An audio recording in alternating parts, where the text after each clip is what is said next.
Welcome to the Never Too Early Fantasy Football Podcast, where it is never too early for fantasy football. My name is Jeff. I'm Alex. As always, thank you for downloading, listening, liking, and commenting on our podcast videos. Please join our community by subscribing to us on the socials. Our handle on all platforms is at N2EFantasy. We are also available on all major podcasting apps by searching N2EFantasy. Alex, what do we have on today's show? On this episode of the Never Too Early Fantasy Football Podcast, we are covering the divisional round of playoffs. So we're just going to recap that, go over each of the four matchups. We are going to talk about league news, and we're going to preview the conference championships for Sunday. So we can get started and talk about the Texans at Ravens. We both went Ravens. We were both correct. I secretly hoped for a miracle, but the Texans' run has come to an end. The Ravens won that pretty handily in the second half. Close first half, was tied 10-10, although because of a return touchdown for the Texans, they couldn't get really anything going on offense. So no offensive touchdowns. The run game kind of sputtered out a little bit, and the Texans looked like a team that needs to add another offensive weapon because Tank Dell was out. Nico Collins is really the only reliable guy.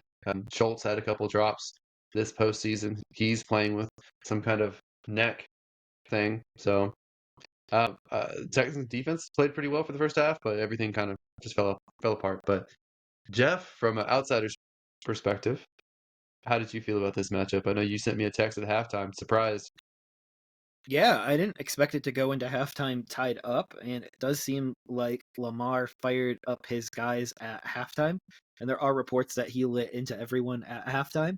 And the way that they played in the second half, they were able to get a comfortable victory in the end. But again, Stroud already has his first playoff win. This is nothing to boo-hoo or cry about. Like, no one expects a rookie to go to the Super Bowl or a first year starter to go to the Super Bowl. So it's just something that it's part of the growing pains, and it's a lesson that you guys will take with you going forward. I do think the way that you did lose probably keeps Bobby Slowick in town for another year, which is only going to benefit CJ Stroud and his growth. I think switching to a new offensive coordinator and potentially a new scheme would be detrimental to a young upstart quarterback. And there are teams that switch offensive coordinators like it's going out of style, and some of them make schemes changes and some of them don't. I know we were talking a little bit about that offline, but the Ravens this year did switch offensive coordinators, and it kind of turned Lamar into a better and more pocket passer. He still does run the ball, but I think he's much more selective about when he runs the ball, and I think that really has improved his game and, more importantly, his durability. Yeah. And I will just say that CJ Stroud looked more like a rookie in this game. He was very indecisive. He kind of panicked a little bit, threw too soon, or made some incorrect reads, in my opinion, because the Ravens kept getting to him. The Texans, on the other hand, like early on, they were getting to Lamar pretty well. I mean, Lamar's Lamar, and he ran around and did a lot of escaping. But at the same token, the Texans did what they had to disrupt him in the first half, and I mean, ultimately, the second half is where they came apart. But it's impressive to me that the Ravens can keep going this way when they really only have Zay Flowers as a realistic weapon week in, week out. I know Isaiah Likely can have some good plays and good games, but for a team that has 4 first-round wide receivers, I would think that the wide receiver production would be a little bit better because they have Flowers, Bateman, Aguilar, Beckham. All 4 of those guys were drafted in the first round, and only one of them is playing like it right now. So that might be something that bites the Ravens in the butt as they progress through the playoffs. But to me, they're one of the top 2, top 4 teams in the entire league, no matter how you slice it. Yeah, for sure. I think Houston really missed Tank Dell, as you mentioned here.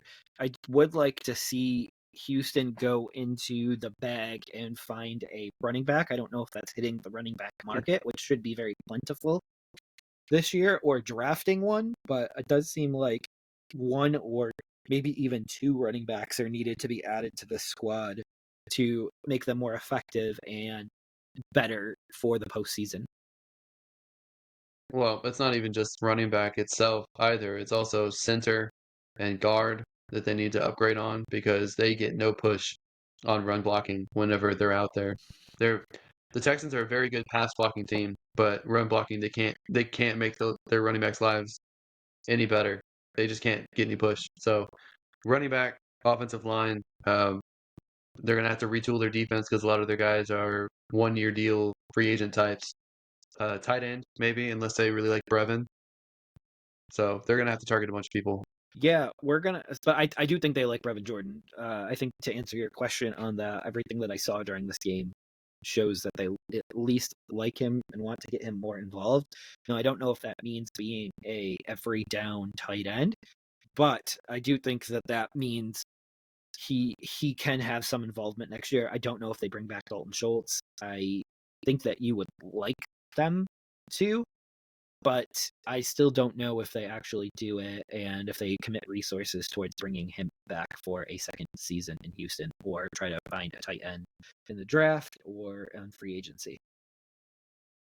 I did think it was interesting that a lot of the passing touchdowns all went to tight ends for both teams. So you got, I guess the next, never mind, that was last week. I'll cut that out. All right. Next up for Baltimore, they potentially get Mark Andrews back at tight end as well. So that could be a big upgrade going into the last 2 weeks of the season. I honestly can't believe we're down to the last 3 games of the season right now. And let's break down the last 3 games of this week. Anything before we put a bow on the Texans season, Alex? Anything that you would like to say about your team before we move on? Nope, just the future's gonna be brighter, and next year's gonna be better. I think it's going to be much brighter since you held on to the offensive coordinator, most likely at this point. So, all right. So we're going to move on to the Packers at the 49ers. We also got this game right, which we are going to see as a theme this week, which is amazing, which means that we're getting some of the best teams for picking with our brains here. So it means we're getting some of the best teams as we hit down the stretch here. I think Purdy struggled in this game. I know you have a different outlook on that. He started with the glove, he took the glove off, he had trouble gripping the ball, he had trouble throwing the ball. And I think a lot of that was because of the weather conditions. I think Love, given the defense that he was playing, stood up and really showed up. And it does seem like, reportedly this offseason, that the Packers will pay Love. And that means that they're going to make him a top paid quarterback. So the gamble that they did paid off sort of because they did a 2-year bridge contract last year. So it sounds like they're gonna tear up that last year of the bridge contract or just extend off of the bridge contract. But I do believe that Love has already earned his second big deal. And we'll see if the Packers can continue to be successful when Love gets paid.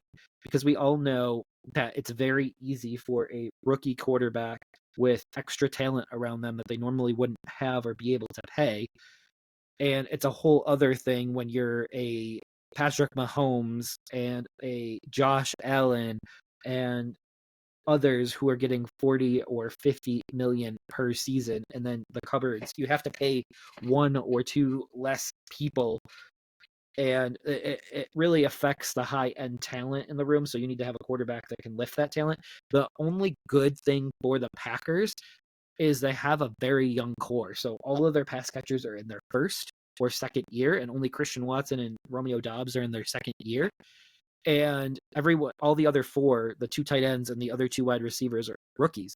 So for me, this is the time to pay the quarterback. You have cheap, controllable pass catchers, and I do like what Green Bay has the potential to build on. They were never meant to go this far because who goes this far with first and second year wide receivers? All right, enough love for Green Bay. Alex, I'll let you break down the 49ers side of the ball here and let me know what I missed on the Green Bay side of the ball. Well, while I think Jordan Love did pretty well for having young guys all around him and facing the 49ers defense, I do think Brock Purdy played a little bit better than you're giving him credit for. I think he did have struggles earlier on. He had that one brutal throw that could have been a pick six. That happened to Joe Flacco twice last week against the Texans. So I mean, it happens. You have a bad throw, and it's either going to be picked off or it's not. In this case, it wasn't. He benefited from a little bit of luck, but I thought he played better as the game went on. And I think that also it's only his second year in the league, so cut him a little bit of slack in that regard. I do think that the 49ers were the better talent now. I think Green Bay, they seem to have hit very well in the last two drafts, and I think that they have a lot going for them, and I think that they'll be back in the playoffs maybe next year as well. So I think Yeah, Green Bay had a decent showing. I expect more from their pass catchers going forward. I think they could have done better this game, but Aaron Jones did really good. Christian McCaffrey did really good for the 49ers. Those guys really were the backbone of their teams. I really think George Kittle has re-solidified himself as a top tight end. So I'd be curious to see where he falls on everyone's rankings for next year. But to me, he's a top two or three. So he's number 4 why on my list. I don't know why you're so low on him, Jeff. But I He really like George he's Kittle.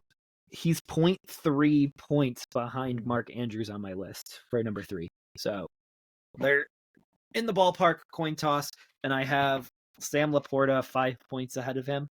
And then Kelsey's still my number 1 right now, even though Kelsey has a negative multiplier. So Kelsey will not be he won't be a guy that you reach for in the first round this year. I don't think any tight end will be, given the dearth of talent and the incoming talent from the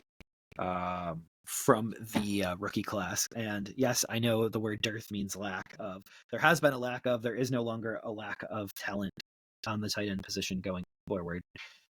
We could see Mark Andrews on the go this year now that Isaiah Likely has become a pass catching option for Baltimore as well. So we'll see what happens there this offseason. As we know, it's never too early to start preparing for the next season. But you're right, Purdy did improve as the game went on. And I think that's really good that he was able to do that. I do think they're the most talented team right now, and I don't think this is the last time that Green Bay and San Francisco will play in the postseason over the next 3 or 4 years. So there will be a rematch. Yeah. But Debo Samuel went down with an injury in this one, so we'll see if he ends up playing in the conference championship. I don't think that they need him as badly as some people think, and I think Detroit's a very winnable game even without him. I mean, I would honestly, I might be rooting for the NFC this year because I like both Detroit and the 49ers at this point as someone who's not invested in their divisions that much. So I could root for either one of them. We can talk about these matchups coming up too, but I don't think I could watch another Super Bowl with Kansas City in it. So I'm just hoping it's either the 49ers or Lions and the Ravens because if Kansas City's in there again, I don't know if it's going to be watchable for me. You'll watch it because you'll root against them. I don't want to All see right. Taylor Swift at the Super Bowl and not performing. Stop. There's so many more sports fans. I don't know if you saw the Bills and Chiefs when we get to them. 53 million fans watch that game on TV. So, I mean, that was the most watched divisional game ever. I don't know. So that many people watched your Bills disappoint at the end, huh? No spoilers, sir. No spoilers. We're not there yet. We're not there yet. But I just want to know where the people are 4, 5, 6 years ago saying that the NFL is not going to make it. It's not going to survive. Those And here people we are is really just one person, and that was Mark Cuban, because people said the NBA is going to disappear. I still Yep. think that's a possibility, but the NFL is the most liked sports in all of the Americas. So And it's getting better and better. It's getting bigger and bigger, and it's getting more international too, because I think they're going to have like 6 or 7 international games this year. Like that's insane to me. Like they're expanding their fan base still, and now yeah, I think they your got Panthers are now one they of the got teams. Swifties. Yeah, I think your Panthers are one of the teams that's hosting a game. Germany, Germany. But that makes sense because next year the NFC gets 17, or sorry, out of the 17 games, they get 9 home games. So it makes sense that the NFC teams outside of Jacksonville, because they always play one home game in London, will be the home team in all the international games next year. So, and I kind of like how that switches back and forth each year. But I still see that 18th game becoming a thing eventually. All right. So you had just mentioned that the Lions, and the Lions did win against the Buccaneers. And we both picked the Lions, so another win right in our column. And here, Baker versus Goff was another good one. I think CJ Gardner Johnson has been talking a lot of trash on Baker, and I think Baker did just fine in this game. Like, this was a game up until that last interception, and those happen when you're trying to get your team back from a deficit. And sometimes you got to force the ball. And that's just what happened in that situation. I think Baker and the Buccaneers should stick together for at least one more season. But in the end, the Lions overcome and win. Alex, what were your thoughts on this game? So my thoughts on this game was I might change my opinion on where I stack Jahmyr Gibbs for next year. So that was one thought. So I'm probably going to have him a little bit higher than I was even just a week or two ago. So I'm really liking Jahmyr Gibbs. He really put the team on his back a little bit. And Jared Goff, very good at home, very good in the fourth quarter. I thought Baker had a really good game. I know he had those 2 picks, but even with those, he still had a good game. Mike Evans had a good game as well. He almost helped them win the game. So I would have liked to see more Trey Palmer because I think Trey Palmer is a guy that can really open up the offense for Tampa Bay, and he's been fairly reliable the last few weeks. So I would have liked him to get a little bit more. I still don't buy into Rashad White. I don't think he's that efficient of a runner. I know he was a fantasy guy for you guys out there because he put up a lot of points because he got so many catches. I just don't think he's a good runner, and it's painful to watch him actually run in the NFL. So I would like them to get a compliment, maybe like a bruiser type, to soften defenses up so Rashad White can tear them apart. But for the Lions, Amon-Ra St. Brown is awesome. I thought he could have had a better game than what he had. Sam Laporta looked phenomenal, and I was kind of concerned about him because coming off that knee injury, I want to make sure he's all right, but he looked really good in this game. But like I said, Jahmyr Gibbs was the man for the Lions. So I'm encouraged, and I think that the Lions head coach is better than what Jeff thought he was. So he looked like he did a lot smarter decisions in this matchup. For sure. So let's do a quick exercise. So I'm assuming you have Christian McCaffrey ahead of Jahmyr Gibbs next year. Yes, What about Jonathan Taylor? that's close because with Anthony Richardson, Jonathan Taylor might not have as much usage. What about Brees Hall? So Brees Hall is above him. Okay. What about Bijan Robinson? I would default to above him because the coach is gone, but it would be very close. So I've already went on record on this. If Bill Belichick is hired as coach of the Falcons, and Bijan doesn't get his fumbling tactics under control because he lost three fumbles last year, we could be seeing a lot more Tyler Algier than folks would be comfortable with in that situation. Yeah, but Ramondre Stevenson has fumbled a lot, and he's still the starter in New England. Is he? I mean, he got injured. He got injured. That's the only reason that he started stumbling. He got injured, and his quarterback was so miserably bad that they stacked the box All right. So we got three folks ahead of him and one tied with him. What about Joe Mixon? Ahead or behind of Jahmyr Gibbs? behind. Elvin Kamara. I'm gonna put him behind only because they have so many mouths to feed when it comes to receiving. There's so many tight ends, and Hill also steals goal line touches, and I hate that. Kyron Williams. I'd put Kyron Williams over him. Travis Etienne. I'd go ETN over him. Okay. So you got him like 6th or 7th going into next year.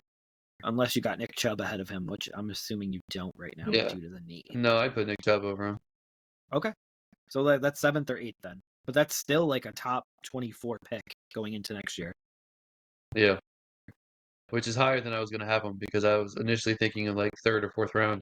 And now he's probably going to be 2nd or low in 1st. Yeah. I think he's going to go over Bijan for me right now. He's projected over Bijan. He's the 4th projected running back on my list right now, behind McCaffrey, Taylor, and Hall. But Bijan's number 5, so it's not like Bijan is like way down the list. But Montgomery's 12th, so like I don't really know how that, or 19th. Sorry, I misspoke. He's not. He's 19. I think I put Montgomery like 24-ish next year.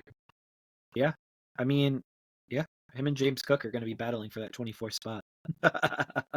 Lies. Lies. Are you sold on James Cook now? Are you sold on James No, Cook now? I'm not though, because his projections nailed him out at 20. Because I don't expect him to get more than 4 to 6 touchdowns next year, and that really hampers his fantasy value. All right, tell Josh Allen to stay in the pocket and quit running. I know he needs to do that in the regular season and only bust out the Superman in the postseason, because that 52-yard run last week was amazing. Well, speaking of Josh Allen, are we done with this matchup? The only other thing I wanted to say is, what do you see happening with Evans, Godwin, and Baker this offseason? I have a I very think clear path. Baker and Godwin stay. Evans, it depends on if Tampa can clear up the cash for him because they have one of the best defenders slated for free agency, and he's not the only good defender on their team. So they have a bunch of guys that they have to pay, and not enough money to go around. So Mhm. I could see Evans going to another team, but I'm still 50-50. They should keep him because I think they can still be competitive, but I think there's a chance he slips away. So here is what I think is going to happen. I think they re-sign Baker to a $40 to $45 million per year contract, maybe for 3 to 4 years. And I think they franchise tag Evans, and I think they trade away Chris Godwin. Chris Godwin has a cap hit of $27 million next How year. much cap do they clear up?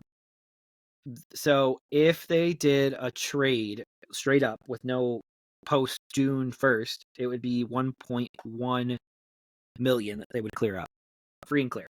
If they did a post June 1st trade, they clear up $20 million, which would be more than enough to keep Evans around. And the same thing with a post June 1st release, they would clear up $20 million. So, and he's 28, so he's entering the back half of his prime. But there's going to be teams out there that are wide receiver needy, and Chris Godwin wasn't the worst thing in the world this year. And I don't think Baker's the best quarterback for a Chris Godwin type, and I also think that Trey Palmer could take a giant second-year leap if Godwin is out of there and playing opposite Evans. So that's my guess right now. What are your It's thoughts on my guess? possible. It's possible. I've just heard too much about they're considering using the franchise tag on Baker, which means they'd have to extend Mike Evans. It And might be I think cheaper that way for them. I mean, there's a good chance that they might extend Godwin or renegotiate his deal and clear up like 10, 15 million, which might be useful, but Yeah. I No, don't know if I want if to they could commit to keep him and Baker save up long 10, term. do it. Yeah. Dude, I think their team is better with Godwin and Palmer on it, because Palmer doesn't have to be the 2. He can be this 3 that doesn't get a ton of attention. Yeah, Palmer's good as a field stretcher. Like he's pretty good in that role. He kind of came on late And too. I know. And Mike Evans is good as a contested guy in the red zone target. Godwin's good over the middle from the slot. So I mean, they even have Cade Otton. So they have weapons. If they can retain their key defensive guys and kind of retool a little bit, they have a legitimate chance to win the NFC South again and make the playoffs. They also have Russell Gage coming back, who they probably could cut as well. Yeah. Because remember that during the Tom Brady era, they had signed him. He's 28 years old currently, Russell Gage. But so if they cut him right now, they free up $11 million just by cutting him. I think they probably do that. Yep. And there's only $2 million in dead cap. So I think they let him go. And that's huge towards retaining Baker and retaining Evans. Wow. They could really make this work kind of quick. I think it's also crucial to bring back the defensive player Antoine Winfield Jr. because he, in Yeah. my opinion, is one of the best defensive backs in the league. So you want to be able to get Yep. the ball back to your offensive players as well. Yeah. I don't know who they tag though. If I had my bet, it would be Evans, because Evans is going to be the most sought person on the market.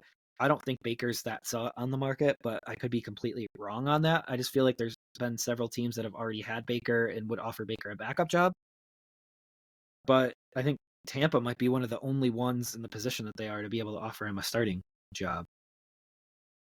So franchise tagging him feels incorrect on that note. But on that note, we can move on to our last game. And that was the Chiefs at the Bills, and we both picked the Bills. And Alex, were we both right? No, but it was a very, very, very close game.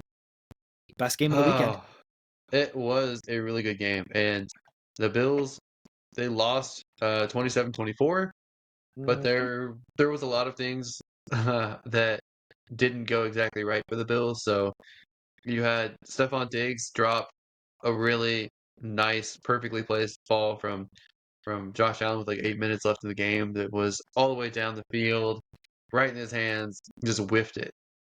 You had some overly conservative play calling in the fourth quarter, Mm-hmm. and I think you can blame that at McDermott's feet. So I think that there were some decisions that were incorrect decisions. Like they could have gone for it on a couple different fourth downs, but instead like they punt or they kick a field goal and it didn't go well for them. Tyler Bass just has had a season to forget as far as I'm concerned, and that missed field goal was pretty brutal. Um, Dawson Knox looked like he was about to be a key contributor, but got knocked out of the game with an injury. And I think that a lot of guys dropped some balls, but Josh Allen still had a chance to win the game on his last drive and had two missed throws that forced them to kick a field goal that they ended up missing. So I think there's plenty of blame to go around. I don't think you can really pinpoint one person. It's just a team failure at this point. But I think that Buffalo should be back in a similar position next year, and hopefully they can win and make it to the Super Bowl next year. But I am They so should be a annoyed with the top Chiefs. four. Yeah, I'm so annoyed with the Chiefs, man. After the miserable regular season that they've had, they played very well in the postseason, and they beat a very good team. And I just don't want to see any more Taylor Swift stuff. I don't want to see any more dynasty stuff. I want to see teams win it that haven't won it before or in a while. And now we have Patrick Mahomes making it to his sixth AFC title in a row. So we'll see if the Ravens can finally shut him down. But Patrick Mahomes has won every divisional game in the playoffs that he's made it to, which is insane. At this point, he's at a better start to his career than Brady was. So, Jeff, what did you make of this game? I know it's your home area team. Well, after the game, I'm not a primary Buffalo Bills fan. I still sat there in disbelief and in depression and shock that the whole region has felt. It's an absolute heartbreaking loss for Buffalo, not the team, the city, the surrounding area as well. Um, Fans are sick of saying next year will be our year. And honestly, I don't know what it'll take to get over the hump. And I don't really know what to say. Now, I know you said Allen missed a few throws at the end. There was one play where he should have hit Diggs versus going deep at the end, but the other play, his offensive lineman was driven into him as he was throwing, and he had Shakir wide open in the end zone, and he underthrew him because he was hit as he was throwing. So I don't really blame that on Josh Allen because obviously his receiver wasn't open yet until he got hit and underthrew it. But man, Josh Allen had to become Superman in this matchup, and in an ideal world, Buffalo would have enough around him where they wouldn't have to do that. They'd be able to lean more on the run game. They'd be able to lean more on their receivers. One thing that I did take away from this game, though, is Kincaid was going to be heavily featured next year. He might even lead the team in targets next year. They're just using him in the screen game. They're using him all around right now. And between him and Knox, he is daylights ahead of Knox already as a rookie. So that's a guy to target in fantasy drafts. I have him, I think, tight end 6 right now, go right behind TJ Hawkinson for next year. So just a guy that's got an unbelievable upside and should get peppered with targets next year, and a team where we don't know what's going to happen with Stephon Diggs.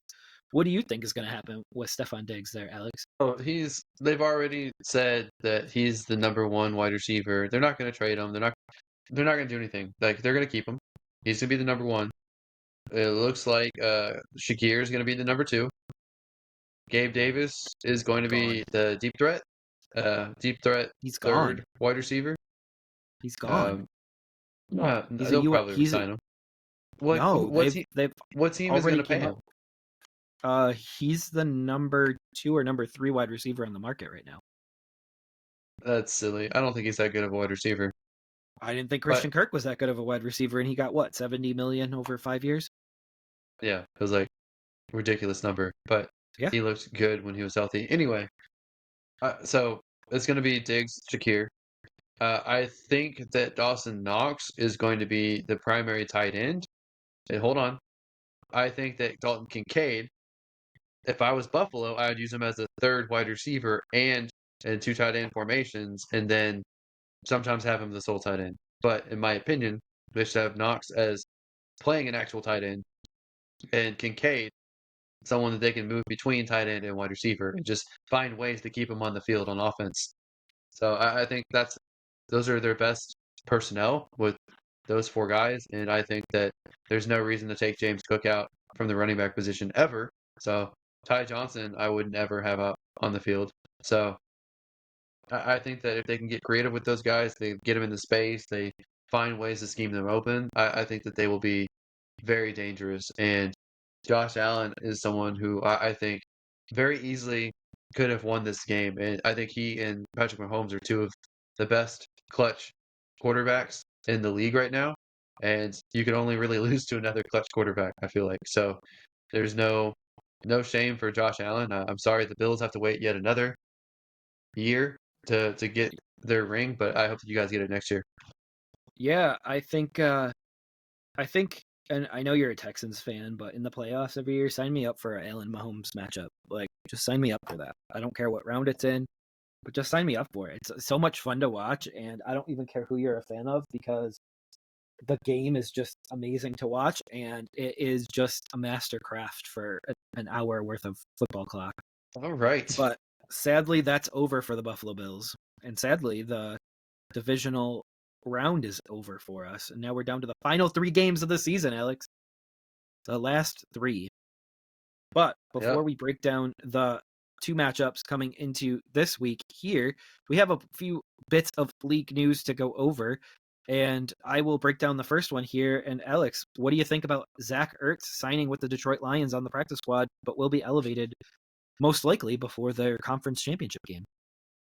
I think it's nice insurance, and they can get him up to speed with the playbook just in case anything happens to Laporta, but also they could have two tight end formations and use Ertz as well. So right now, outside of Amon-Ra St. Brown, I'm not really impressed with the other wide receivers.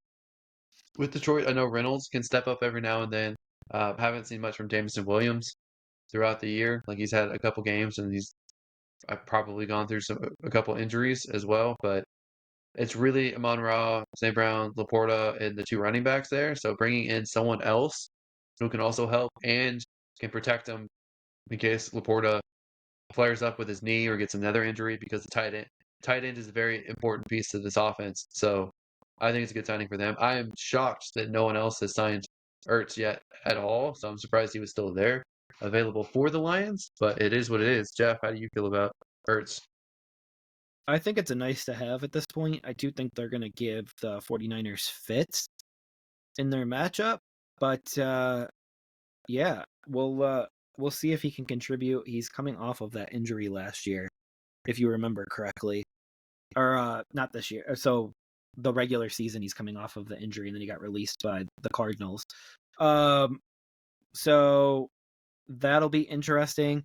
It seems like he'll be the fourth pass catching option, maybe fifth pass catching option on the team going forward. I think Gibbs and St. Brown and Laporta, and then I think, as you had mentioned, Reynolds, who I really like a lot. Just I like his chemistry with Goff. I think Ertz is a nice to have at this point, and we'll see if he contributes at all in the conference finals, and we'll see if he'll be able to pick up any of that playbook quick enough.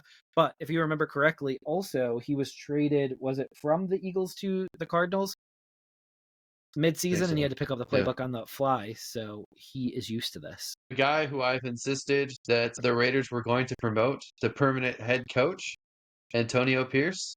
They have officially hired him as the head coach. He is likely to hire a new staff. He had Marvin Lewis on the staff last year as an advisor capacity. They're going to bring him in a more advanced role than that, and I think that's good to have someone who's been a head coach to rely on. I think Antonio Pierce is a leader of men, and I think that he got the entire team pumped and ready to play each week, even when they weren't the most talented team. They were still competitive against all their division rivals. I think they won three out of four division games since he took over, so that's pretty encouraging for them. I think that's a good move, in my opinion. I know you completely disagree, and you're entitled to be wrong. That's totally fine. But Antonio Pierce is probably the best hire realistically that the Raiders could have done right now. I don't think that higher profile guys would have chosen the Raiders, and I don't think that the owner has the money to pay the same level as the Panthers owner, the same level as the Chargers owner, the same level as Washington's owner. So I think Pierce is probably the best that they can get, and he's a local. We grew up in that area. That's the team that he followed as a kid. So I think it's a good situation all around. Jeff, why do you disagree? I think that it was very short sighted, and I think that the owner bent the knee to the players, which hopefully pans out well, but I see them being in a situation where they're going to be in the exact same spot that they are right now, looking for a new coach in the next 2 to 3 years. And I don't know if he has a second pitch. So when people start to figure out his game plans and stuff, and this is why it's always like such a big deal for me to see someone second pitch. And the next couple of news items, we're going to get to a guy that has a very, very good second pitch, and kind of why he got a gig as well. But I like a guy that's on the off has his own scheme. So I wouldn't even prefer the offensive coordinator to have the scheme, because there is an alarming stat right now that in the last 3 years, the offensive coordinators have all been cycled through once. So no team has an offensive coordinator for more than 3 years at this point. So it's pretty alarming, and it's going to take an offensive coordinator that he hires. And if he's good, he's gone in a year. And if he's not, then Pierce is gone in a year or two. So it's just it's a very short-sighted hire for me. They won against the Giants the first game that he coached as a head coach, which is the Giants were his former team. They won the 30-6, and then they beat the Chargers 63-21 in December, That was scoring the Easton most Stick, though, points, right? in franchise history. And then the next week they beat Kansas City for the first time since 2020. So I don't know, man. I think he's doing just fine, Almost, and yeah. I think the Raiders talent wise are a very flawed team. So I think that he wasn't given the best roster to work with. They have a couple star Yep. players on both sides, but not much else besides a handful of players. So I think he did really well. I think that he trusted his defensive coordinator. I think that he was able to get the offense going, work with the offense coordinator that he used. So they're going to hire somebody else. They're looking at different options, and I think that That lies the issue. There's no continuity going into year 2. that's not always a bad thing. I know it's the default to prefer continuity over not continuity, but when Josh McDaniels and his coaching tree was the previous year, I think you need to change it up. Yep. But I just think that Pierce is either going to hire a really good offensive coordinator, and they'll have a good year or two, and then he'll be poached, and he'll be back at ground zero, or he's going to hire a bad offensive coordinator, and he's going to be he'll be out on the streets in 2 years. I think if Pierce was the head coach the entire season, they would have made the playoffs. Oh no, the AFC is so stacked. But that's like If saying if Burrow played the whole year that the Bengals would have made the playoffs. his record was 5-4 as a head coach in a very tough division, and I think that if they finished 8-9, I think that if he started the entire year, they would have gotten at least 2 more wins. They would have made the playoffs. But down this hypothetical rabbit hole, in the game that they scored 63 points, would Justin Herbert be playing that game? Like, you know what I'm saying? Like, a hypothetical rabbit hole The gets only thing I'm kind of changing is wild Josh quickly. McDaniels not being the coach. I'm not changing any events that happen. Have you not watched Back to the Future? If you change one event, it changes everything. Come on, Marty. I know your hypothetical rabbit hole changes one thing, but like, and down the hypothetical rabbit hole, you could change 15,000 things that happened. What if Tyler Bass made that kick last week? Like, uh, what if Tyler Bass uh, made more kicks? this is true. I just want to say that anyone that's giving him death threats or reaching out to him negatively, they're the worst type of people, Yeah. because these guys are doing the best at their jobs. Like, imagine if you were at your job and you messed something up and you had like a whole bunch of people like on social media being like, "Die, dude, die." Yeah. Those are It's the just worst kind of insane. losers. The worst kind Yep, of losers. yep. He had to deactivate his social media. So I just want to say that Tyler Bass, like, we all have bad days at the office, and there will be better days at the office. So, all right, are you ready to hop to the next coaching hire? Yep. Let's do it. All right, this is the one I was alluding to. The guy with the second pitch. This is Brian Callahan. He was hired as the head coach by the Tennessee Titans. And this is a big hire because he proved this year that he was able to pivot off of Joe Burrow and go with Jake Browning. And for me, that's a big second pitch and a thing that you want to see from a head coach type. And he's done it. He's shown me that he's able to coach at this level, and he's able to pivot really easily. And this is a ever-changing business, and he's a guy that I could see having success, and I think that he's actually a better hire than Mike Vrabel. And you know I'm a big Mike Vrabel guy. Like, I just feel like he is an offensive guy, and B, a guy that can lead and pivot really quickly. My only thing is Antonio Pierce does not have any history of calling plays. So he's an offensive coordinator in name only. He did what the head coach is supposed to do from the offensive coordinator position, while the head coach was doing what the offensive coordinator is supposed to do by actually calling plays. So a little bit of role reversal. But everything anyone has said about him is that he brings the best out of players and he motivates them and he smooths out problems and helps people get prepared.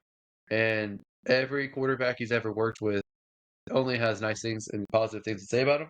He got the Peyton Manning stamp of approval as well. So I think he has a chance to be a good coach. And I mean, the Titans are a team that they had an offensive line head coach. Like a guy went straight from coaching offensive line to head coach, and that didn't work out well. So I think this is a better hire than they're used to making. So I think it has a chance to be good, and this just tells you that they probably will be rolling with Will Levis next year and want Callahan to improve him and get the best out of him. So Do you that think do you think there's a shot there, or what are your feelings on that one? I think there's a shot that he can get Will Levis to perform at a high level, but I also think there's a shot that Will Levis fizzles out. I would think that if that's the scenario, that they would let him draft a quarterback at some point and keep Callahan. But it could be one of those things that if he doesn't get Will Levis going, he might be out the door too. Yep. I do think he has a little bit of time, because I don't think they can move on from another coach after Vrabel like that this quickly. So I think he probably has 3 years. So probably one with Levis, whether he decides whether he can use him or not, and then a year to draft and develop a guy, and then a third year to use that guy to go forward. Yeah. That would be my assessment for that. And I feel like Carolina's position has a minimum of 3 years as well, just given what they did with Frank Reich. And there is some job security to be had with that. Well, the Titans owners are not wealthy compared to the other ones. They're on the poorer side, so I doubt that they would fire him before 3 or 4 years in.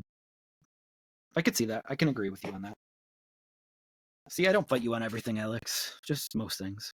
We text fight more than we do in-person fight. Hey, I call you out on stuff regularly, but we both have our opinions and we're both dug in, and that's kind of what makes us love this sport even more. Speaking of your opinion on things, what is your opinion on the Panthers hiring from within Dan Morgan as their new general manager? So Dan Morgan has a very special place in my heart as a linebacker for the Carolina Panthers very early on in the franchise with Sam Mills, and we all know that there's a Sam statue outside of the Carolina Panthers stadium. And Carolina, I'll go on a little tirade here for a second. Carolina has a history of being able to hire linebackers very well or find linebackers very well. Like look at Luke Kuechly, Sam Mills, Dan Morgan. So they've always had this. Even Czech Thomas. Thompson. Yep. Yeah. Thomas Davis. Yep. Um, it's been linebacker after linebacker. They've always had that. I'm hoping that he's not a Tepper yes man, and that's why Tepper hired him. That's my biggest concern out of this, to be very honest and very frank, is if you're hiring internal, are you going to be the guy that like just says yes to the owner because you are the owner's chosen one? Um, so that makes me a little nervous. I would rather have a guy that would go against the grain and fight for what he believes in. And that is something that's what kind of gives me pause on this. Like I like the guy.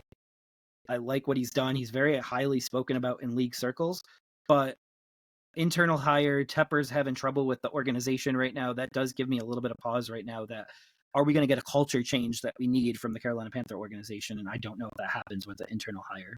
Well, you can look at it a couple different ways. So you can look at it and say, well, he was with the organization last year, and that debacle of how the season played out, was he one of the ones that was one of the too many voices making selections, and was he involved in the player selections and how everything turned out this year? The other thing is, I mean, he was the Buffalo Bills director of player personnel from 2018 to 2020. So he was there when the Bills were making good decisions. So he has a little bit of that pedigree. So we're hoping it's the Buffalo Bills side and that maybe he had better thoughts than the general manager had, better evaluations and would have made better moves than Carolina's previous general manager. But from the outside, it kind of seems like other general manager candidates didn't want to work with Tepper, so he had to promote from within. That's what it kind of seems like. But I'm hoping for your sake and Panthers fans' sake that that's not the case, and he's really worth it. Yeah, I'm really hoping so too, because obviously we want more organizations that are better in the league because it just makes the product better. Obviously, that's why the playoff games get the most viewership. So I'm just hoping this can put Carolina back on the map. But the big thing is going to be the coaching hire, and we know that there's a few rumor names out there, and we'll see what they do in regards to that. It does seem like they're going to have their pick of a few good options as long as they want to come and coach in Carolina. Yeah, he can't be any worse than Federer. Right. All right. So we can move on to another GM hire, and the former Chargers GM Tom Telesco was hired as the Las Vegas Raiders GM, and so he will pair with Antonio Pierce. But he's coming off just being the Chargers GM right now. What are your thoughts on that? Was that very strategic of them? I mean, he usually hits his first 2 rounds. I don't know if that's true every single time, but that's something that the Raiders have lacked when they had Mike Mayock as their GM. He missed on their first 2 rounds and got the meat of the draft. So that'll be an interesting difference here. I don't know. I'm not that impressed. I think he was probably one of the cheaper options, so to speak, because the Raiders owner is not doesn't have a lot of cash. So we'll see. Oh, right. But I think it's very good because they'll be able to scout the Chargers' talent very easily, just knowing the talent that's over there, which gives them a little bit of an advantage in the division because he should know the Raiders' talent, he should know the Chargers' talent, he should know the Chiefs' talent, and he should know the Broncos' talent like the back of his hand because they're in division. So keeping him in division is kind of a strategic advantage, at least for the first 2 or 3 years of this. So we'll see if it works. It's a bold move, and he's had some good selections, as you mentioned, in the draft. The last couple of years. So we'll see if he can kind of bring that over here. He was just collateral damage because they really needed to tear everything down in Chargerville. So we have Shane Waldron hired as the offensive coordinator for the Bears. Where do you have them going for quarterback in 2024? Is it Justin Fields or is it Caleb Williams being drafted at the number 1 pick? I'm still undecided for them. I think they still don't 100% know because they interviewed a wide variety of people before settling in on Waldron. I mean, they looked at Greg Roman, which tells me they thought about and seeing what it would be like if they kept Justin Fields. They interviewed Cliff Kingsbury, which would be 100% sign that they would have gone with Caleb Williams in the draft. They went with Waldron. I think that would still lean drafting a quarterback because I don't think he was a perfect match for Geno and his skill set. Um, it's just interesting with the Bears moving on from their previous OC, Luke Getsy, who, ironically, the offense under Getsy and the Seattle offense under Waldron finished very close to each other. One was 17, one was 18, and Getsy was actually higher. So it's almost like the meme with the two Spider-Mans pointing at each other. It seems like nearly a lateral move. However, Getsy is more of a rush first offense and get the quarterback to run, whereas Waldron is more of a pass happy offense. So that again leans towards drafting more of a pocket passing quarterback. So at this point, I think that they move on from Fields in some capacity and will draft a quarterback. Yeah, it makes from my point of view, it just makes sense to start over the rookie clock. I also believe that it was very smart of Chicago. So they got the first offensive coordinator that I'm aware of that actually got hired. So it's a pretty big deal to get that. And number two, I think it was great that they casted a wide net and they kind of gathered as much information as they could before going in a direction. And they have themselves in a direction right now where they could go either way. And for me, that is very smart. But for me, the smartest thing to do is to go after Caleb Williams because they're playing with house money with the Carolina pick. You're not going to play with house money a lot. So it's time to spend that versus reinvest it into more house money because I don't think they'll ever have a pick that high again where they could go get another quarterback. I just don't think there's no history of a team trading away a first round pick for next year and it being the number one overall pick. So it's one of those things where the universe is saying spend it, spend it, spend it. But the Bears have bungled a lot. And I do think that Justin Fields has a potential of being the fourth best quarterback in that division behind Kirk Cousins, Jordan Love, and Jared Goff next year. So it's something to look at there. Like, is he ever going to improve enough to win that division? And I don't think the answer is yes, to be honest. So, especially with Jordan Love getting paid. Well, somehow in division, the Vikings are going to trade Justin Jefferson to get up to the first overall pick and select a quarterback. And somehow they're going to do that within division for whatever reason. No. Most likely Bears take a quarterback. Will it be Caleb Williams? I don't know. The more I watch of Caleb Williams, the less impressed I am, and I'm not even sure he's better than Justin Fields at this point. So I don't know if I think his ceiling's higher, right? his talent level is higher. He's more of a thrower, but he's a scrambling thrower, if that makes sense. He can't stay in the pocket, wants to get out of the pocket every single time, but he doesn't run, which is really weird. There's things I like about Justin Fields' game that I think is better than Williams, but it just depends on what you want from a quarterback. I think that May is probably a better franchise quarterback for the long term. I like Bo Nix. I like Jaden Daniels to a degree. I like for playoff caliber teams at the end of the first round or beginning of the second or something. I like Penix there for those guys. But I think Penix is a little bit overrated coming out of college, but he's still a quality game manager kind of quarterback. But I don't know. I think Caleb Williams has been overhyped. I think everyone is being lazy and they're just like Caleb Williams is good because they just repeat it back and forth. That seems to happen a lot in sports media. Yeah. Do you think Justin Fields is $40 million worth $40 million more than Caleb Williams at this point, though, Uh, per do I think he's season? worth 40 million more than Caleb Williams? No. Yeah, because that's Do I think basically he's what you'd worth have to pay him. more than Daniel Jones? I'd say yes. Exactly. So that's what I'm saying. That's the contract that you'd have to pay him, and you would have to pick and choose other areas that you're not going to pay and let go and bolster.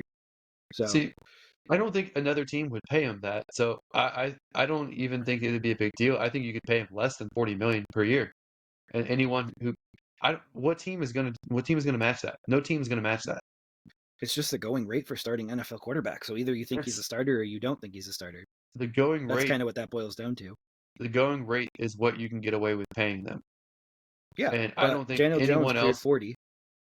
yeah, and that was a huge mistake. Yeah, I think people, I know, and I think they would pay Fields that, and it would be a huge mistake. I think Daniel Jones, I think that Deshaun Watson, I think that Jimmy Garoppolo, I think these are guys that people are like, why do we pay them so much money? And I think teams are going to be more cautious with non-bona fide quarterbacks when it comes to contracts. I think quarterback contracts for anyone outside of the truly elite is going to be pretty low, or much lower than it is now. So so the scenario that you're laying out though would lay out Fields to saying no, I'm not going to sign a cheap contract, and you would hit the open and free market and be able to sign with whoever. Or the Bears would have to tag him and pay him the average of the top 5 salaries in the league. So either way, it's up over the $40 million mark. I don't think anyone in the free agency would offer him 40 million per year. I don't think a But single why would team he would do it stick with Chicago? because he's familiar in the whole system. Why No, wouldn't they he? just switched. Like there's a That's brand new true. system kind of coming in this year. So That's true. But he has a connection with yeah, DJ Moore. They're best friends uh, forever. Forever now. they hold hands in the park. Exactly. But DJ Moore is getting up there in age. What is he, 27, 28 right now? Are you joking? You know wide What, receivers make it to at least like 32, 26? 33. He'll be 27. But no, only the elite receivers make it that late. You don't think DJ But Moore is elite? no, I think DeAndre Hopkins is elite, and that's why he was able to No. put up another 1,000-yard receiving season in his 30s with He's no longer Levis. elite. I like him a No, but lot. he was. I like him a lot, but Yep, he was not elite this year. correct, because he's on the back nine.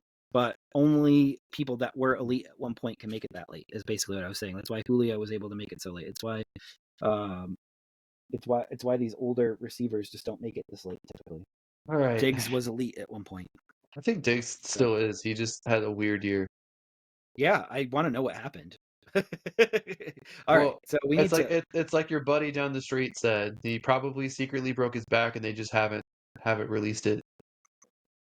absolutely. And yeah, I just think that I want to know what happened. I want to hear what happened. They really can't cut him this year because they would lose 1 million in cap space if they cut him, like without a post June 1st, whatever. So they can't really lose him off the roster this year from from a money standpoint. They sound like they have no Oh, intention of getting rid of him. correct. And I think I wonder if some of it's money related or if some of it's talent and admiration related. So I always wonder what people's motivation is when it comes to that. But speaking of two people that will be retained, both Mike McCarthy and Nick Sirianni will both be returning to Dallas and Philadelphia as their head coaches in 2024. Nick Sirianni will have two new coordinators as both the offensive coordinator Brian Johnson and the defensive coordinator slash interim defensive coordinator, I believe that was Matt Patricia, the second one, are out Yeah. after one season. The only candidate that's been named so far is Ron Rivera as a defensive coordinator position. And I thought Ron Rivera would be done after he lost the commander's job. Like, he's older, he overcame cancer, time to move on in life. But he's a grown up that would actually probably really help Nick Sirianni in this situation. And I really like that hire because Nick Sirianni needs a grown up in the room. Well, First, any I take just saw on a news McCarthy? blurb. Well, I just saw a news blurb for the Eagles that they are interviewing Cliff Kingsbury for offensive coordinator. Another immature dude, another young Yep. immature guy. Blow up in the next year and a half. And Yeah. Well, I know they still have talent right now, but The Eagles are going to trade Jalen Hurts and a first round pick up to number 1 overall to take Caleb Williams. the problem with that is then you Right. have Fields and Hurts. Yeah, but they would just trade Fields somewhere. But Yeah, probably for a second. yeah, I don't know if that would be the best hire for that team right now. So But you saw my on the spot reaction. Like, what could go wrong with Kingsbury, who did terrible in Arizona, and Sirianni, who failed this year without Steichen. And honestly, out of the two between McCarthy and Sirianni is the one that should have been gone here. yeah, And it's only because I think they will be more of the same down the stretch, Eagles, than they were at the beginning of the year Eagles, and I think that they probably are closer to a 500 team at that point. which is weird. So the Eagles have one of the most talented rosters Mhm. in the league, but their preparation is non-existent with Sirianni. Like their previous coordinators' preparation was great, but Sirianni preparation is terrible. Sirianni is like flicking off fans. He's completely immature in all of his press conferences. He sounds unprepared even for his own press conferences as well.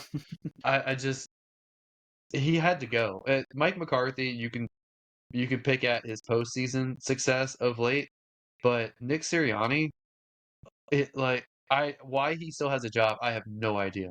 I just don't get it. Especially an off season where there's seemingly so many quality head coaching candidates. Like this was the Mature off season ones. to fire him. Like next off season, are there going to be as many good head coaching candidates? I don't think so. So I what are you think going there'll to be do some people next that year? aren't hired.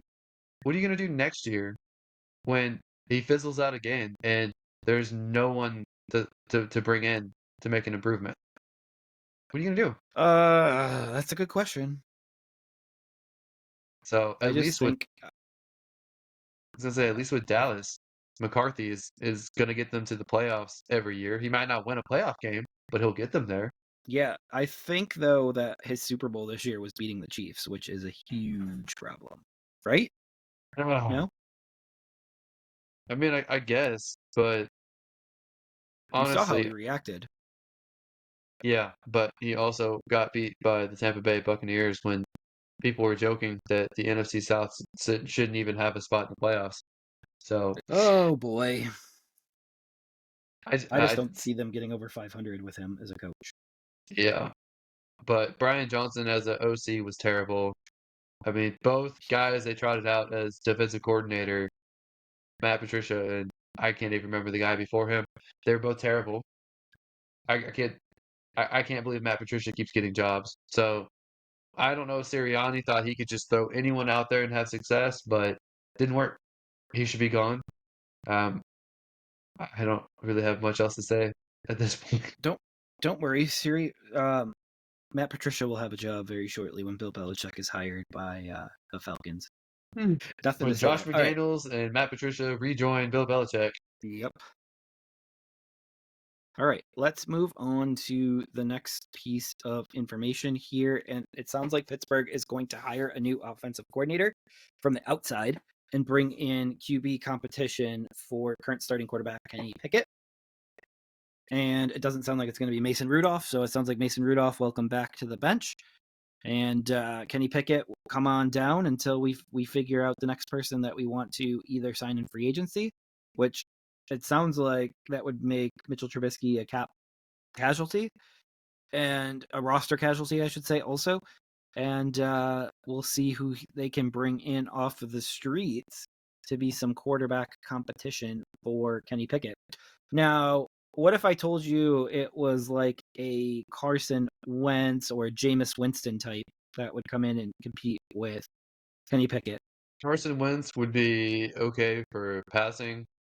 I don't think it's going to be Jameis Winston. I think Jameis Winston somehow stays with the Saints for whatever reason. I I don't do think he think does after going against Dennis Allen's wishes that last play. I don't know, maybe. I don't think that's that big of a deal, but I think Justin Fields should be heavily considered for the Steelers because I think he would be a really good quarterback. I think he'd be an upgrade over Kenny Pickett, and I think that he would continue on the smash mouth element of their offense. So I think he would be good with Najee and Jalen Warren. I can agree with that. They would control the possession, they control the clock, and keep the defense rested, and the defense would be really good as well. So Yeah, I think I that do need to see some more down the field targets for Deontay and Pickens, though. So someone needs to be able to do that.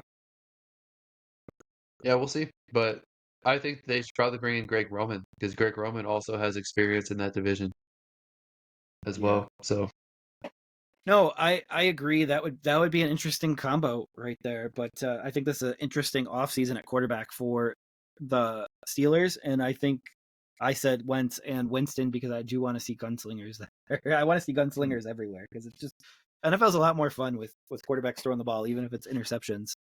more often than not.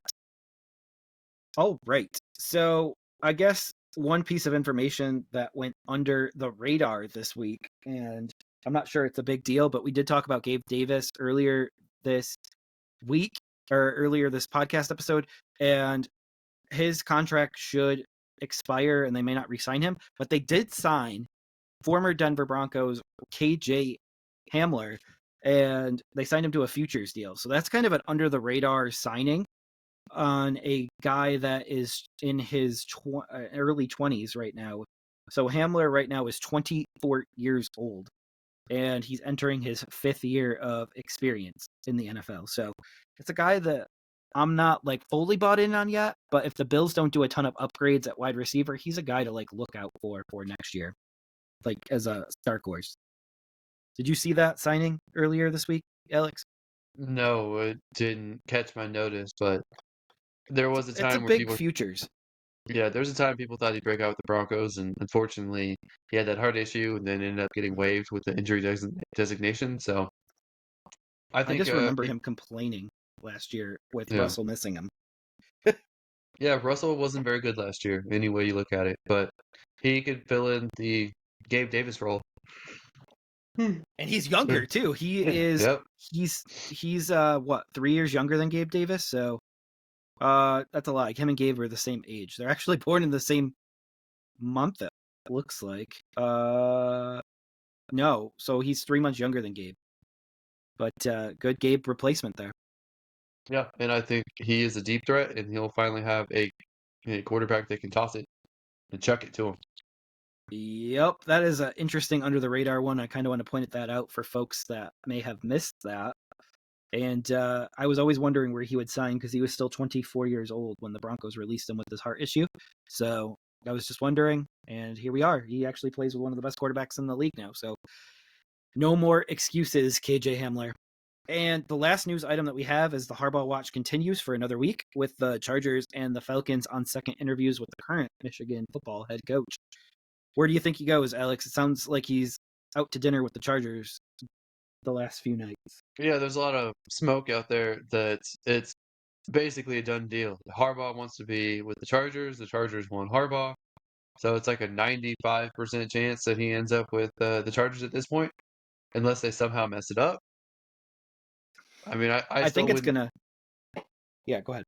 I was gonna say I still can't rule out Washington at this point because I think they're also one of the best destinations out of the openings. It's an hour away from Has he his interviewed with them? brother. It's an hour away from his brothers. Different conference. I think that they have a talented offense. I think they have the second overall pick and 5 picks in the first 3 rounds.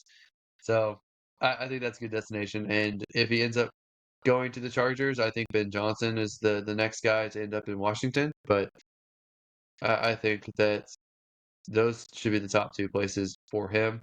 Falcons seem pretty locked into Bill Belichick.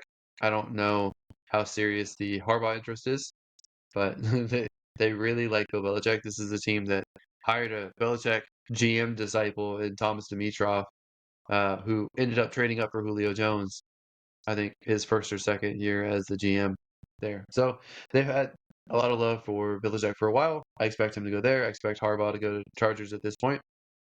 I still can't believe the Bears didn't even attempt to go after Harbaugh, but it is what it is. I'll be honest, if I was Harbaugh, I probably wouldn't have took a call from the Bears. And as far as I know, he hasn't taken a call from the Commanders just yet. So I think you and I see the Commanders' job completely different because I see the Commanders' job as bear at quarterback, bear at pass catching options outside of McLaurin, bear of pass rushers, and those are the 3 most important positions on the field, and they're also bare at offensive line, who gave up the most sacks this past year. So they have a lot to do with that money, and there's not going to be a lot of options to fill those needs because See, those just don't come open very often. I think they gave up a lot of sacks because Sam Howell held on to the ball too long. I think it's a combo, but I I don't think it's just Sam Howell. if I'm a head coach, I want some say in the decision making for personnel. So if I see the Mm-hmm. second overall pick, it's a quarterback rich draft. I can choose my quarterback potentially, or Mm-hmm. we can sign someone because they have the second most cap. So we can sign someone in free agency like Kirk Cousins, bring him back to Washington. He's not Um, going back there after I the last owner didn't even know his name. I would try to bring back Curtis Samuel. Hmm. Because I think having the trio of Terry McLaurin, Dotson, and Samuel, I think those three guys are a good 1, 2, 3 combo. I mean, I still like Brian Robinson a lot. I think he can also catch out of the backfield. I'd want to improve over Logan Thomas as a tight end, but you have a chance of that in this draft. If I'm a coach and I get say so, and I know both sides of the ball, like I feel like Harbaugh knows a little bit of both sides of the ball. I think that I can find a pass rusher myself, so They I don't would grow on draft trees. one. No, they Yeah, don't. they just don't grow on trees. And Except they for if traded you're the away two of Texans. them. If you're the Texans, you just find them out of nowhere. You find them out of the free agent bargain bin as well as draft one I was gonna say you traded this year's first round to get up to 3 to get for that one of them. Will But Anderson. but Greenyer, like he was nothing before this year. Like Yeah, he the wasn't. attention Anderson gets makes him something. I'm just saying, man. No matter But who I you just put, don't know how they traded Young and Montez Sweat for pennies, basically. And when pass rushers don't grow on trees. So quarterback, protecting the quarterback, giving the quarterback options to throw to, and getting to the other team's quarterback are the four most important pillars in the NFL. And I know you like Samuel and Dotson just didn't take a year too late at all. He regressed year two, so he would have to show up big next year. Samuel's a good gadget guy. McLaurin is in his late 20s now and not ever elite, so we know he's going to hit the backside real quick here soon. So I just don't see it being that great of a job. I think there's a lot of work that needs to be done. But we'll see if Ben Johnson's up to it because it does seem like he's the favorite right now. okay.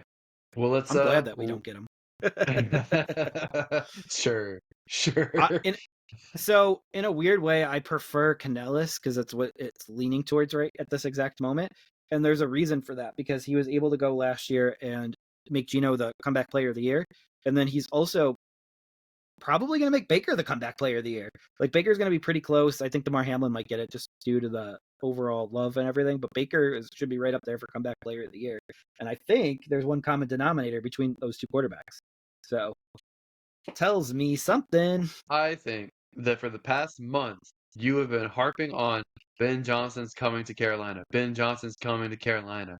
And I said I like Canales a lot, and you poo-pooed on that. And now all of a sudden, Canales might be coming to Carolina.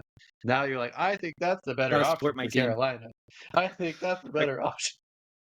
Um, I'm not so sure that Ben Johnson is going to be that great of a head coach, and we'll see. Well, we will see. He had the benefit of continuity for 2 years, and not very many offensive coordinators get that with with coach, with quarterback, with the top pass catcher. They even added another top pass catcher, so he's had a lot of benefits that Canales hasn't had. And that's kind of what I'm interested in Carolina is they need someone that hasn't had all the everything handed to them with a silver spoon. And this is kind of where we're at right now in Carolina. We don't get silver spoons over there. Well, I mean, to that, I will just say that although I really, really like Canales, Mm-hmm. when he was in Seattle as the quarterback coach for Geno Smith's best, highest career year. They had DK His Metcalf one hit wonder. and Tyler Lockett. And with Tampa Bay, being the coordinator with Tampa Bay with Baker, they have Mike Evans, they have Otten, they have Godwin, and Palmer. So it's not like he's working with nothing from the receiver group. So I will say that, but Canales seems to get the best out of his quarterbacks, and he seems to find a way to scheme things open. He seems to find a way to break down the basics and then build up back up from the basics. So if Carolina hires him and he retains play calling duties, he is going to break down his offense to the very, very basic level. And those are going to be his core blocks, if you will. And then from there, he's going to add wrinkles. So there are going to be some times where the play is sometimes too basic, but then he'll change it up and get a little bit more advanced. I think that if if you guys hire him, I think that's good twofold because one, I think he'll have a chance to get the best out of Bryce Young, and two, you're stealing him from a division rival, and that's always a good thing. So I hope that it works out for you guys. I hope that you get him. I like him, and we're always you literally before the show started, you were literally talking about what you like in head coaches that are successful is they're typically offensive and they typically Hmm. call their own plays. So if they lose a coordinator, the offense is still cohesive and they still keep being successful. So Hmm. he's young, he's inventive, he builds up quarterbacks. I think there's a lot to like if you guys hire And now you know why I changed my mind, because a him. piece of information came out and someone pointed to that piece of information of how Shanahan has been so successful regardless of the offensive coordinator. And then the other piece of information came out that every offensive coordinator job has been changed since 2022, since the offseason of 2022. And it got me thinking, like, how do we get sustained success instead of just 1 year of success? And that's kind of where I'm at mentally. Okay.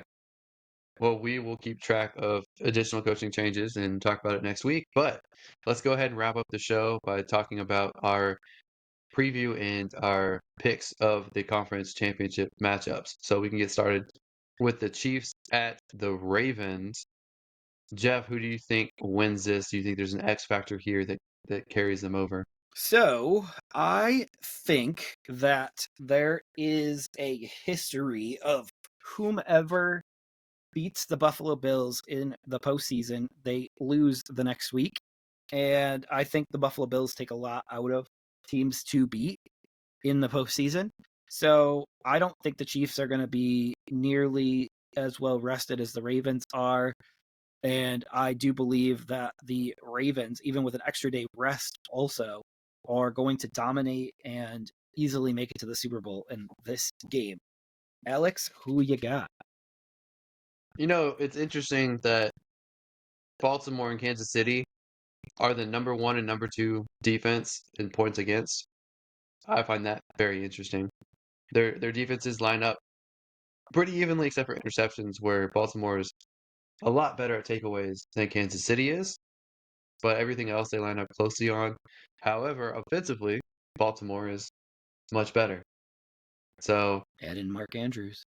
I don't know if Mark Andrews plays, but it's tough because playoff Kansas City is different than regular season Kansas City. However, What'd you say? playoff Kansas Playoffs. stops. Um, I I think Baltimore is the better team right now. I think that I also couldn't stand if Kansas City made it to the Super Bowl. And also, the NFL logo colors, you always have to factor that in. And it was purple and red. So, Baltimore has to make it as one of the only two purple teams in the league and the only one that made it to the playoffs. So, Baltimore has to make it. So, I'm going Baltimore, Jeff. All right.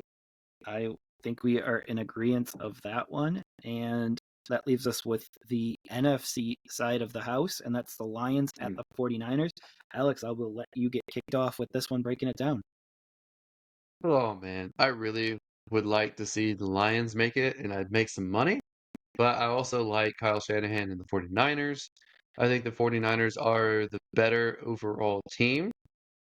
I think that Goff is not quite as good away as he is at home. I think that we all know that the 49ers are a really good defense. They're third overall in points against, and I think that in some ways they're better than that.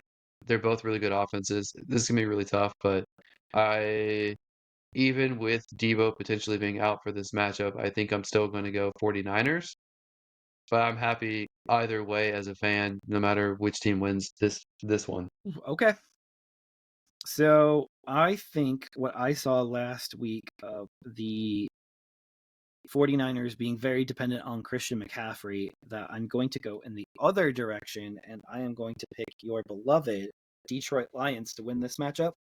And that would make a Lions Ravens Super Bowl, which I know the Ravens have won the Super Bowl before, but Lamar's never won the Super Bowl before. So this feels like a different team and a different dream.